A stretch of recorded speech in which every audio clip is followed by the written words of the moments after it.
करितो पूजन भोळावा नाही अंगी शक्ती करू तीर्थाटन. परमार्थ म्हणजे पोरखेळ नसतो, पण काही लोकांनी केलेला आहे. बऱ्याचशा गोष्टी जिथल्या तिथं असल्या तर व्यवस्थित वाटतात. मला भजन करायला कुणाची गरज वाटत नाही, पण कीर्तनासाठी बऱ्याच गोष्टीची आवश्यकता आहे. मी एकदा काळ्या पिवळ्या गाडीमध्ये बसून चाललो आणि सुसाट गाडी पळू लागली. अचानक एक चाक निघाला आणि गाडीच्या पुढे पळू लागला. पुढल्या बाजूचा एक चाक निघाला आणि गाडीच्या पुढे पळू लागला. माझा जीव मुठीत घेऊन बसलो. आता कुण्या बाजूला कलाडणार गाडी याचा नियम नव्हता. गाडी व्यवस्थित चालायची असेल आणि पुढल्या ठिकाणाला व्यवस्थित जायचं असेल तर चार चाक चारही ठिकाणी व्यवस्थित असावे लागतात आणि स्टेरिंग ही व्यवस्थित असायला पाहिजे. तसं कीर्तन ही सामुदायिक भक्ती आहे महाराज. याच्यामध्ये मृदंग वादक, हार्मोनियम वादक, गायक आणि हे स्पीकर सगळं व्यवस्थित असलं तर व्यवस्थित होतं. कालच्या सारखं कीर्तन बोला म्हणजे 2-3 तास करा बघा. किती बी सुगरण असली एखादी माऊली, कालच्या सारखीच भाजी कर म्हणल्यावर होत नाही. कशी कुणी असू द्या, एक तर चांगली तर होईल, एक नाहीतर कमी प्रचित्र होईल, प्रतीची होईल, सेम टू सेम होईल, असं होत नाही. आणि म्हणून कीर्तनामध्ये सामुदायिक स्वरूपाची भक्ती असल्यामुळं माझं एकट्याचं काम नाही. माझं एकट्याचं असतं तर इथं आल्या आल्या इतक्या वेळ उरकून सगळं निघून गेलो असतं. याच्यामध्ये एवढ्या सगळ्याचा सहभाग आहे. आणि मग बघा, ताल, सूर, लय, दृष्टांत, प्रमाण या सगळ्या गोष्टी आणि नामदेव महाराजांच्या कीर्तनामध्ये आपल्याला ऐकायला मिळाल्या. नाचू कीर्तनाचे रंगी, नाचू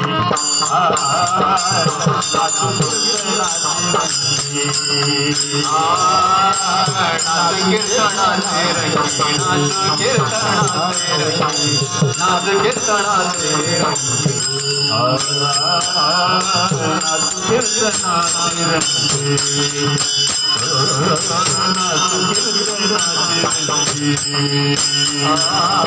नाचू कीर्तनाचे रंगी, नाचू कीर्तनाचे रंगी, कीर्तनाचे रंगे रंगे, कीर्तनाचे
ज्ञानाचा दिवा लावला.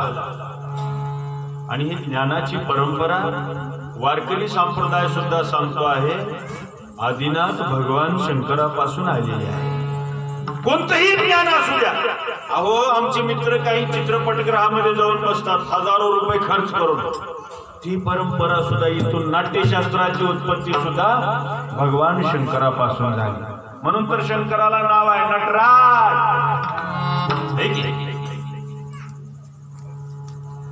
आणि म्हणून हे ज्ञान ज्यांनी संपादन केलं त्यांचे पुतळे आपण चौका चौकामध्ये उभा करतो. कुठं पाहिला आम्ही? महात्मा बसवण्णाचा पुतळा. तुमचा आमचा कोण पुतळा उभा करते का? पुतळा जाऊ द्या 10-5 दिवस नाव सुद्धा निघत नाही आपल्या नंतर. पुतळा त्यांचा उभा केला जातो ज्यांनी समाजासाठी, गावासाठी संपूर्ण देह आयुष्यभर. महात्मा बसवण्णाच्या बरोबर पुण्यात चौकात गेलं की बाबासाहेब आंबेडकरांचा पुतळा पाहतो आम्ही. त्यांचं काय कार्य आहे? बालपणापासून एवढ्या प्रतिकूल परिस्थितीमध्ये शिक्षण घेतलं. आज आम्हाला काय कमी आहे? आपल्या लेकरा बाळांना काय कमी आहे शिक्षणासाठी? सूट बूट टाय कोट सगळं काय आहे, पण गुणवत्तेच्या नावानं बोंबाबोंब आहे. बाबासाहेबांनी तेवढ्या प्रतिकूल परिस्थितीमध्ये गरिबीमध्ये असताना सुद्धा एवढं शिक्षण घेतलं की त्यांच्या एवढं शिक्षण कोणीच घेतलं नाही. म्हणून त्यांचे पुतळे उभा केले जातात. दीन दलितांसाठी न्यायाची भूमिका, संघर्षाची भूमिका हे केव्हा होतं? ज्ञान घेतलं तरच होतं. वरवर भांडून उपयोग नाही. ज्ञान हे वाघिणीचं दूध आहे आणि जो ते घेईल तो गुरगुरल्याशिवाय राहणार नाही, ही भूमिका त्यांनी मांडली. आणि म्हणून आज अमेरिकेमध्ये सुद्धा त्यांचा पुतळा आहे. त्यांच्या पुतळ्याखाली लिहिलेलं आहे सिम्बॉल ऑफ नॉलेज, ज्ञानाचं प्रतीक म्हणजे बाबासाहेब.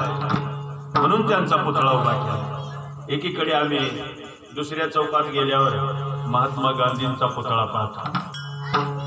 इंग्रजांनी एवढा अन्याय अत्याचार केला, पण त्यांच्या विरोधात लढा उभारत असताना दे दी हमें आजादी बिना खड़ग बिना ढाल, साबरमती के संत तूने कर दिया कमाल, रघुपति राघव राजा राम. पाळण्यात नाव मोहनदास करमचंद गांधी असताना, जगातला पहिला महात्मा बसवण्णा असताना दुसरा एक महात्मा झाला, त्यांचं नाव महात्मा गांधी. त्यांचाही पुतळा आम्ही बसवतो. का बरं? संपूर्ण भारतीयांसाठी रोटी कपडा मकान हे सगळं मिळत नाही तोपर्यंत मी सुद्धा कपडे घालणार नाही. गरीबातला गरीब जसे कपडे घालतो की नाही तसेच कपडे अंगावर घातले गांधीजींनी. त्यांना काय कमी होतं? बॅरिस्टर होते ते, पैसा कमवता आला असता भरगच्च, पण या देशातील जनतेसाठी, म्हणून त्यांना राष्ट्रपिता म्हणतात, फादर ऑफ द नेशन. कशासाठी? आणि म्हणून हे भाग्यवान आहे, ते दैववान आहेत, म्हणून त्यांचा पुतळा आहे. आपल्या अभंगाचा विषयच हा आहे. अभंगाची सुरुवात बघा. तुझी दैवाचा पुतळा, तुझी दैवाचा पुतळा, तुझी दैवाचा पुतळा, तुझी दैवाचा पुतळा, तुझी दैवाचा पुतळा,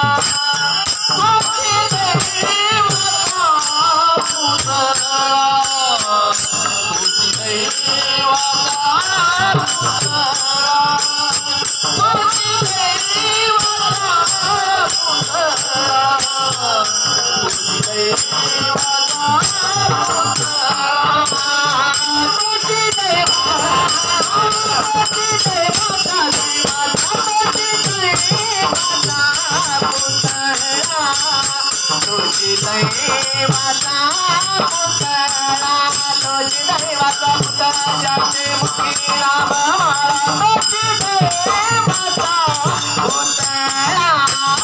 तुझी दैवाचा पुतळा, तुझी दैवाचा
तुझी दैवाचा पुतळा ज्याच्या मुखामध्ये रात्रंदिवस नाम आहे तो दैववान आहे, तो भाग्यवान आहे. सामान्य ब्रह्मचैतन्य यात हे अन्य नशे कोणी, हा भेद जाणती तेच खरे दैवाचे.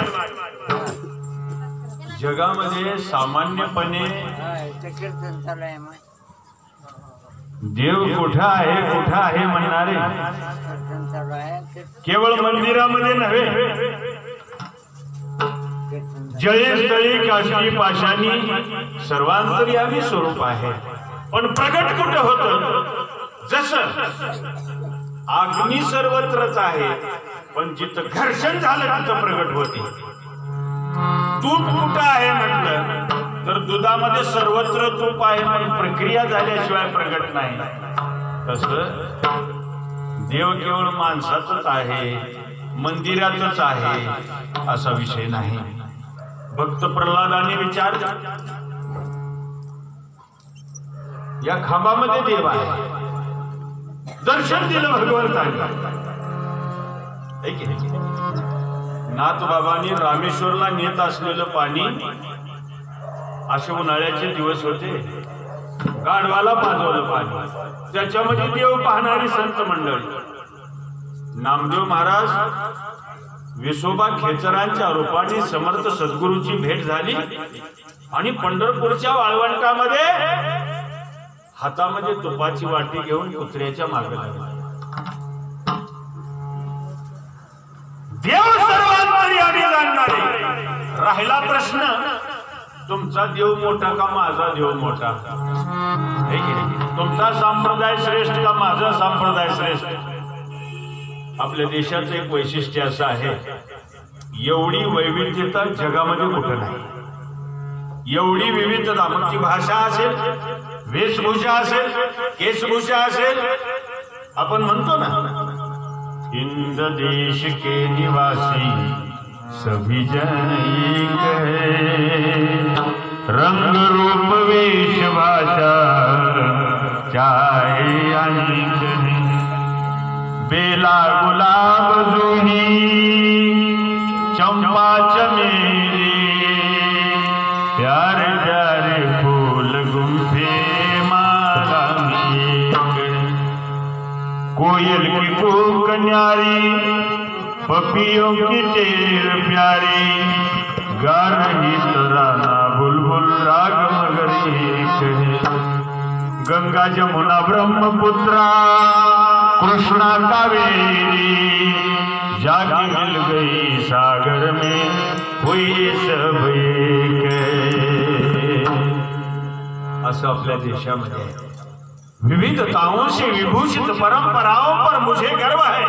मैं हमेशा प्रयत्न करूंगा कि उन परंपराओं का सफल अनुयायी बनने की क्षमता मुझे प्राप्त हो. आणि म्हणून ही दृष्टी मिळणारे आणि ही दृष्टी संपादन करून जगाकडे पाहणारे स्वामी विवेकानंद जेव्हा अमेरिकेच्या शिकागो धर्म परिषदेमध्ये उपस्थित झाले, तेव्हा त्या लोकांनी विचारलं, हिंदुस्थानचा एक भगवे कपडे घातलेला नवयुवक तरुण या ठिकाणी उपस्थित आहे, मेरा भारत महान, मेरा भारत महान. कशासाठी महान आहे ते तर सांगा मला. My dear brothers and sisters, भाषणाची सुरुवात अशी केली, जगातले सगळे माझे बांधव आणि भगिनी आहेत, ही संस्कृती आमच्या देशाची आहे. आणि आज आमचे तरुण परकीयांचं अवलोकन करायला लागलं. टाळ घेऊन उभा टाकायची लाज वाटत आहे, भस्म धारण करायची लाज वाटत आहे, गळ्यात रुद्राक्षाची माळ घालायचं म्हटलं की लाज वाटते.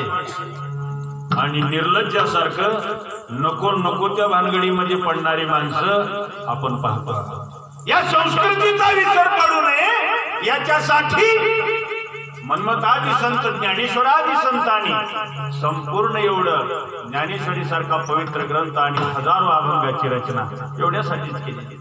जे कोण त्यांनी दाखवलेल्या मार्गाने वाटचाल करतात तोची दैवाचा पुतळा मुखी ज्याचे नाम माळा, ज्याच्या मुखामध्ये नाम माळा तो भाग्यवान आहे, तो दैववान आहे. कितीही उंचावर एखादा पक्षी जाऊ द्या, त्याला विश्रांती घ्यायची असेल तर पृथ्वीवरच यावं लागतं. कोणत्याही वस्तूचा साठा केला असेल, कितीही ऐश्वर्य कमवला असेल, पण आपल्याला विश्रांती जर घ्यायचं, बघा माणूस मेला तरी इशीच्या बाहेर गेल्यावर टेकवतात. कशाला? विश्रांतीला, विसाव्याला टेकवतात. कारण आयुष्यात त्यानं कधीच विश्रांती घेतली नाही, विसावा घेतला नाही. आमचे गुरु महाराज औसा हिरेमठ संस्थानचे लिंगैक्य सद्गुरु निरंजन शिवाचार्य महाराज नेहमी म्हणत होते, गुरु राजा प्राण विसावा माझा तो माझा ठावतो, तो माझा ठावतो. तुका म्हणे धावा तुझी प्राण विसावा. माझ्या प्राणाचा विसावा एकच आहे. कोणता माणूस आपल्याला विसावा देऊ शकत नाही, विश्रांती देऊ शकत नाही. उलट आपल्या जवळची माणसं तर आपल्याला पळण्यासाठी पाठबळ देतात, विश्रांतीसाठी नाही. विश्रांती घेण्यासाठी विश्रांती नसून पाहिले तर कठोर परिश्रम करावा लागेल. म्हणून महात्मा बसवेश्वरांनी एकच गर्जना केली, काय कर्तव्य कैलास, कर्तव्य हाच ईश्वर माना. तुमच्या नशिबानं प्रारब्धानं जे काय काम असेल, कुणी शिक्षक असेल, कुणी डॉक्टर असेल, कुणी व्यापारी असेल, कुणी उद्योगधंदा, कुणी घरकाम, कुणी शेती करत असेल, प्रामाणिकपणे करणं सुद्धा परमार्थ आहे. इमानदारीनं आपल्या नशिबानं जे काम आले ते व्यवस्थितपणे पार पाडावं, ही जिम्मेदारी संतांनी सांभाळली. आणि बघा, ना जिंदगी की खुशी ना मौत का गम, जब तक है दम ओम नमः शिवाय कहेंगे हम. जिथपर्यंत भगवंताने या देहाला चावी दिली आहे तिथपर्यंत आम्ही आपलं कर्तृत्व सिद्ध करायचे. हर पतंग जानती है अंत में कचरे में जाना है.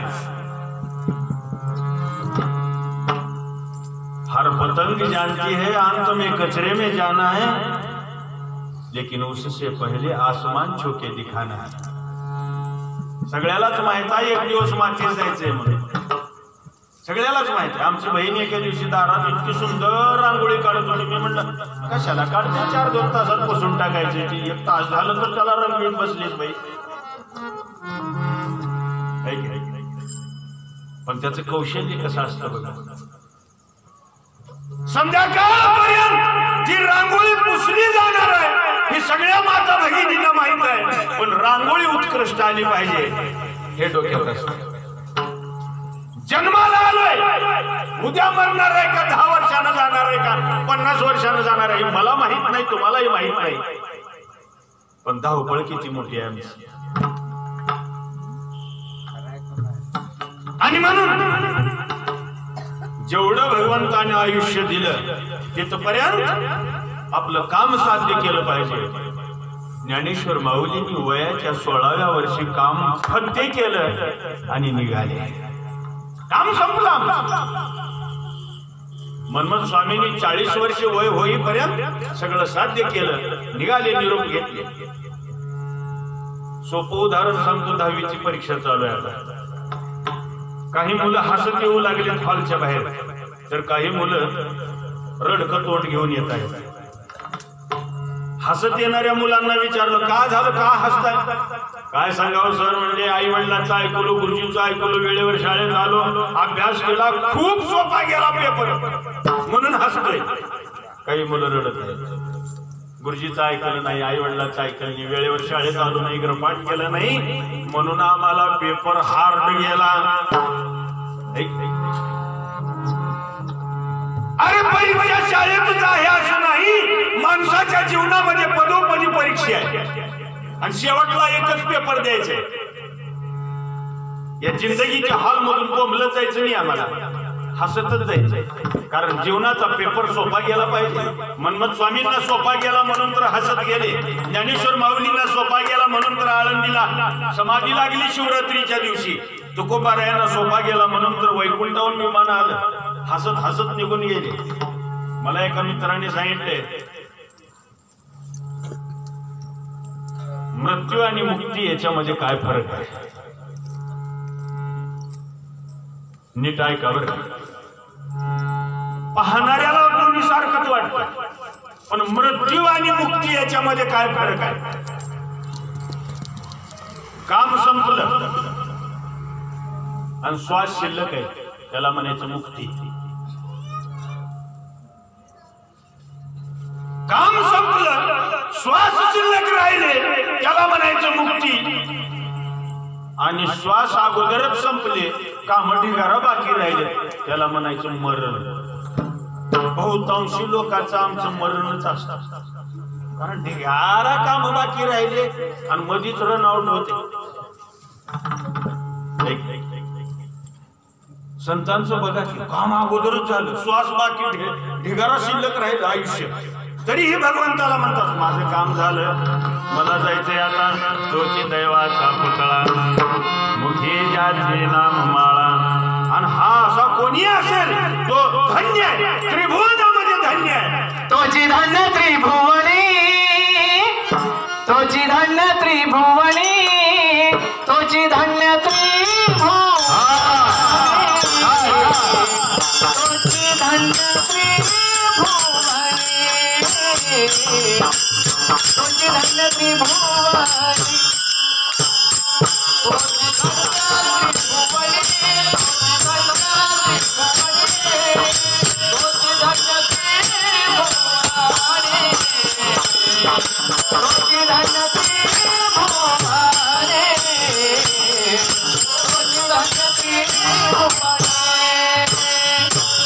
भजनी पूजनी, प्रेम भजनी पूजनी, प्रेम भजनी पूजनी, पूजनी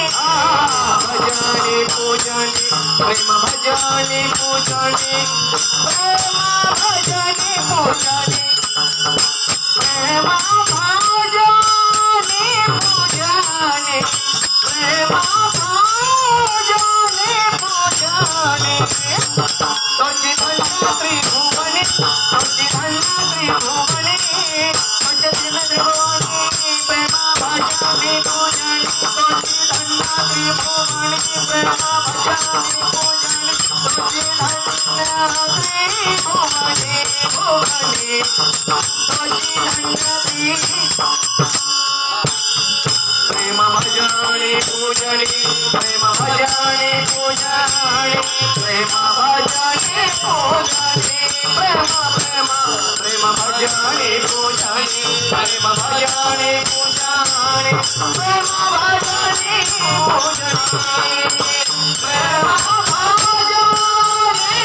पूजनी, प्रेम भजनी पूजनी, प्रेम भजनी पूजनी.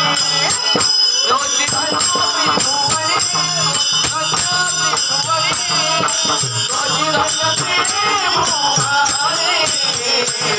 तोची धन्य त्रिभुवनी, तोची धन्य त्रिभुवनी, तोची धन्य त्रिभुवनी,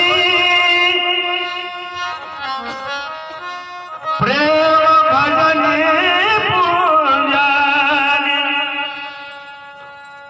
दैववान आहे, त्रिभुवनामध्ये धन्य आहे, ज्याच्या मुखामध्ये नाम आहे. स्वर्ग, मृत्यू आणि पाताळ. आपण आमच्या गावातली धन्य नाही. धन्य होणं म्हणजे आपली आरती करणं आहे. आमचं आयुष्य गेलं मनमत स्वामीची आरती करण्यात, आमचं आयुष्य गेलं आरती, ज्ञानराजा आरती, ज्ञानराजा म्हणण्यामध्ये, आमचं आयुष्य गेलं आरती तुकारामा म्हणण्यामध्ये. आणि संतांना वाटतं आम्हाला ही संधी मिळवून द्यावी तुमची आरती करण्यासाठी. नेहमी आमचीच आरती करता तुम्ही, आता संतांनी आमची आरती करण्यासारखी आहे हाय का लायकी आमची. कधी कधी आई सुद्धा म्हणत असते बघा तुझ्या पाया पडते रे बाबा. आपण आईच्या पाया पडायचं असतं हे खरं आहे, पण आईलाही कधी कधी इतका आनंद होतोय की मी सांगितलेलं पूर्णतः माझं लेकरू ऐकत आहे म्हणून आनंद. तसं संत माऊली आहे, मनमत माऊली, ज्ञानेश्वर माऊली म्हणतो की नाही, त्यांनाही आनंद वाटतो मी दाखवलेल्या मार्गाने माझा भक्त चाललेला आहे. जर मी दाखवलेल्या मार्गाने चालत असेल तर नक्कीच आरती करणार मी तुमची. मग कुणीही जाती धर्माचा असू द्या, आम्ही वंद्य म्हणो त्याशी. आणि मानवी जन्म तर आरती करण्यासाठीच आहे, आरती करण्यास लायक आहे. जिसने आपको जन्म दिया उसी से मुलाकात करना ही जीवन का अर्थ है. तुम्ही ही जननी जनक म्हणे महादेव बालक, मी तुझं बालक आहे देवा. तुम्ही जननी आहात, तुम्ही जनक आहात, तुम्ही माता आहात, तुम्ही पिता आहात, तुम्ही सर्वस्व आहात, तुम्ही सर्वगत आहात. आणि असं जो कोण मानतोय तो धन्य, तोचे धन्य त्रिभुवनी. प्रेम भजनी पूजनी, भजनावर प्रेम असलं पाहिजे माणसाचं. मी आताच सांगितलं भजन करण्यासाठी आपल्याला कोणाची गरज लागत नाही. आता आम्ही रात्रंदिवस भजन चालूच असतं. कीर्तन कुणी सांगितलं नाना सांगितलं कीर्तनाचं काय, पण भजन मात्र नेहमीच चालू असतं. बालपणापासून भजन चालू आहे. लावून मृदंग श्रुती टाळ घोष. आणि जर दररोज भजन असेल तर आपला सूर जात नाही, ना गुळ खायची गरज नाही. बरेच लोक सूर लागावं म्हणून गुळाचे खडेच आणून ठेवतात. गुळ खाऊन जर सूर लागत असेल तर गुराळातच राहावं महिना दोन. आणि एवढ्या खड्यानं का होते असे ढेप खावं 20-20 किलोचे, मग चालेल का आवाज. वाहता मळा आणि गाता गळा म्हटले. जिथं पाणी वाहतंय ती मळा असतो आणि जे गायन करतो तो गळा असतो. भगवंताचं नाम गायन करणारी माणसं आम्ही, आमचा कधीच आवाज बसला नाही, कारण आप सूर गाता. सूर गया तो नूर गया, ताल गया तो भाल गया. म्हणून भगवंताचं भजन महादेवाचे ध्यान लागले, शिवचरणी मनरंगे. गुरुचरणी मनरंगले, गुरुचरणी मनरंगले. महादेवाचे ध्यान लागले, शिवचरणी मनरंग. भजनात माणूस रंगला पाहिजे का गुंगला पाहिजे. पण असं होतं कुठं तर वाट्यावर बसून गल्ली बसून दिल्लीपर्यंत बात्या मारतात माणसं, पण भजनात कीर्तनात पाठ मंडोळा लागते. अडचण आहे. याचंही कारण तेच आहे की झोप यायचं कारण एक कोणतं, आपल्या लेकराला झोप यावं म्हणून आई जसं अंगाई गीत म्हणते की तसं देवाचं नाम गायलं माणसाचा डोळाच लागतो. डोळा लागण्यासाठी भजन कीर्तन नाही, डोळा उघडण्यासाठी. डोळ्याचा डोळा उघडीला जेनी, डोळ्याचा डोळा उघडीला जेनी. कैलासचे केले दाखविले, हो डोळ्याचा डोळा उघडीला जे. ते असले डोळे तर कुत्र्या मांजराला सुद्धा येते. तिसरा डोळा उघडण्याची प्रथा आहे. कुठून आली प्रथा ही? त्रिनेत्रधारी, जटाधारी, डमरूधारी, त्रिशूलधारी, गजचर्मधारी, व्याघ्रांबरधारी, नागभूषण, भस्मलेपन भगवान शंकर. तिथून प्रथा आली आमच्या शिवाचार्यांपर्यंत. तिथून प्रथा आली आमच्या ज्ञानराज माऊलीपर्यंत.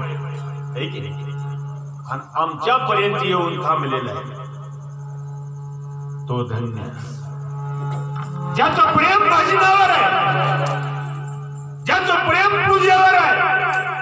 तोची धन्य त्रिभुवनी, तोची दैवाचा पुतळा शंकर उमाई.